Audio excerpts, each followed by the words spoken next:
సచిన్ భాయ్ ఈరోజు మధ్యాహ్నం కొంతమంది బీజేపీ ముఖ్య నేతలతో సమావేశమయ్యారు. కేంద్ర హోంమంత్రి అమిత్ షా ముఖ్య నేతలతో సమావేశం అనంతరం లోక్సభ ఎన్నికలకు సంబంధించి కొన్ని కీలక నిర్ణయాలను ప్రకటించడం జరిగింది. మళ్లీ సిట్టింగ్లకే స్థానాలు ఇవ్వాలంటూ కూడా బీజేపీ నిర్ణయం తీసుకున్నట్టుగా అమిత్ షా చెప్పినట్టుగా తెలుస్తోంది. మళ్లీ సిట్టింగ్లు ఎవరైతే ఉన్నారో ఆయా స్థానాల్లో వాళ్లే పోటీ చేసే దిశగా ముందుకు వెళ్లాల్సిందిగా నేతలకు దిశానిర్దేశం చేశారు. ఆ తర్వాత అక్కడి నుంచి బయలుదేరి చార్మినార్ దగ్గర ఉన్నటువంటి భాగ్యలక్ష్మి అమ్మవారి ఆలయానికి చేరుకున్నారు.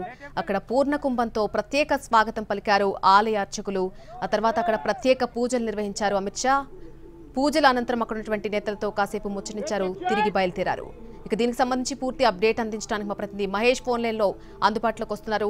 మహేష్, కొద్దిసేపటి క్రితం అమ్మవారిని దర్శించుకున్న అనంతరం తిరిగి బయలుదేరినట్టుగా తెలుస్తోంది అమిత్ షా. ఆయన తదుపరి షెడ్యూల్ ఏ విధంగా ఉండబోతోంది? ఈ రోజు అమిత్ షా బీజేపీ రాష్ట్ర స్థాయి నేతల సమావేశంలో పాల్గొనడానికి హైదరాబాద్ వచ్చారు. ఈ నేపథ్యంలో బీజేపీ ముఖ్య నేతలతో ఆయన భేటీ అయ్యారు. దీంతో చాలా కీలకంగా కొన్ని అమిత్ షా మాట్లాడినట్టుగా మన దగ్గర ఉన్నటువంటి సమాచారం. ఏదైతే పార్టీకి సంబంధించినటువంటి సమన్వయ లోపం కావచ్చు, నేతల మధ్యలో విభేదాలు కావచ్చు, దీనిపైన ఆయన చాలా సీరియస్ గా అయినట్టుగా తెలుస్తుంది. ఏదైతే ప్రధానంగా కొద్దిమంది నేతలు ఒకరిపైన ఒకరు మీడియాలో లీకులు ఇచ్చుకున్నటువంటి విషయం పైన అమిత్ షా గట్టిగానే మందలిచ్చినట్టుగా మన దగ్గర ఉన్నటువంటి సమాచారం. ఏదైతే ప్రధానంగా గత కొన్ని రోజులుగా అసెంబ్లీ ఎన్నికల ముందు కావచ్చు, ఎన్నికల తర్వాత కావచ్చు, కరీంనగర్ జిల్లాకు సంబంధించినటువంటి నేతల మధ్య అటు సోషల్ మీడియాలో కానీ ఇటు బయట కానీ ఒక వారు నడుస్తున్నటువంటి పరిస్థితి. ప్రధానంగా బీజేపీ జాతీయ ప్రధాన కార్యదర్శి బండి సంజయ్ కి, అదేవిధంగా బీజేపీ జాతీయ కార్యవర్గ సభ్యులు ఈటల రాజేందర్ మధ్యలో కొంత కాలంగా విభేదాలు నడుస్తున్నాయని చెప్పేసి పార్టీలో ఉన్నటువంటి విషయం. ఈ విషయం పైన కూడా సోషల్ మీడియాలో ఒకరిపైన ఒకరు పోస్టింగ్ అంట, తమ ఒకరి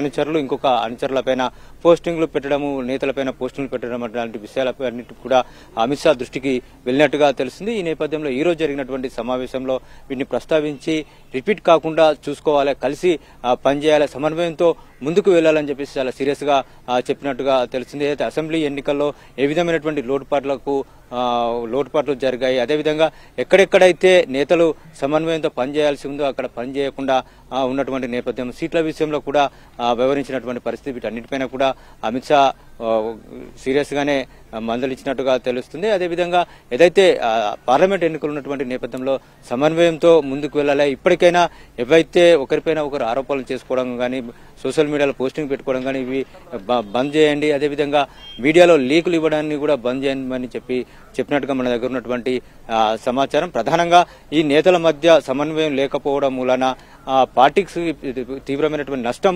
జరిగినటువంటి విషయంలో ఈ రోజు అమిత్ షా ఈ విషయాలను చాలా స్పష్టంగా వాళ్ళ దృష్టికి తీసుకెళ్లినట్టుగా తెలుస్తుంది. ఇంకొకటి, ఏదైతే మూడోసారి ప్రధాని మోడీ తెలంగాణలో ఎన్ని సీట్లు గెలిచినా గెలవకుండా మూడోసారి కేంద్రంలో అధికారంలోకి వచ్చేది మోడీ సర్కారే అయినటువంటి నేపథ్యంలో ఇక్కడ ఉన్నటువంటి పార్టీ శ్రేణులకి, పార్టీ నేతలకి ఒక మార్గనిర్దేశం చేసేందుకు, భరోసా కల్పించేందుకొరకే తాను వచ్చాననేటువంటి సంకేతాన్ని కూడా ఈ రోజు జరిగినటువంటి ముఖ్య నేతల సమావేశంలో ఆయన ఇచ్చినట్టుగా మన దగ్గర ఉన్నటువంటి సమాచారం. కలిసి పనిచేయండి, ఎవరైతే పార్టీ నిర్ణయిస్తో, ఎవరికైతే సీట్లు కేంద్ర పార్టీ నిర్ణయం తీసుకుంటుంది, నిర్ణయం ప్రకారమే ముందుకు వెళ్లాలని చెప్పేసి కూడా ఆయన చెప్పినట్టుగా తెలుస్తుంది. ఆ తర్వాత ముఖ్య నేతలతో భేటీ తర్వాత అమిత్ షా చార్మినార్ భాగ్యలక్ష్మి అమ్మవారిని దర్శించుకున్నారు. అక్కడ ప్రత్యేక పూజలు చేశారు. మరి కాసేపట్లో అయితే బీజేపీ రాష్ట్ర స్థాయి సమావేశం జరుగుతుందో ఆ సమావేశానికి ఆయన హాజరు కానున్నాడు. ఇక్కడ బీజేపీ సంబంధించినటువంటి నేతలకి, మండల అధ్యక్షుల పై స్థాయి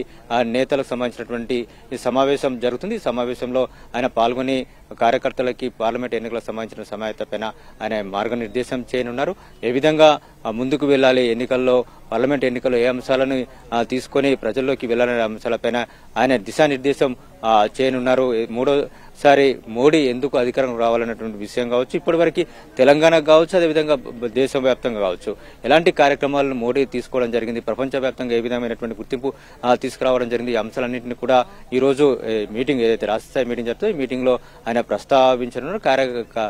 కేడర్ ని దానికి పార్లమెంట్ ఎన్నికలకు సంసిద్ధం చేయబోతున్నటువంటి నేపథ్యం. అదేవిధంగా అసెంబ్లీ ఎన్నికల్లో పోటీ చేసినటువంటి అభ్యర్థులు ఎవరు ఉన్నారో వారితో కూడా అమిత్ షా సమావేశం కానున్నారు. ఆ తర్వాత బీజేఎల్పీ నేతలతో అయితే ఎమ్మెల్యేలతో సమావేశం కానున్నారు. సమావేశంలో బీజేఎల్పీ నేతను కూడా ఎన్నుకునేటువంటి అవకాశం ఉంది. Right Mahesh, thanks for the live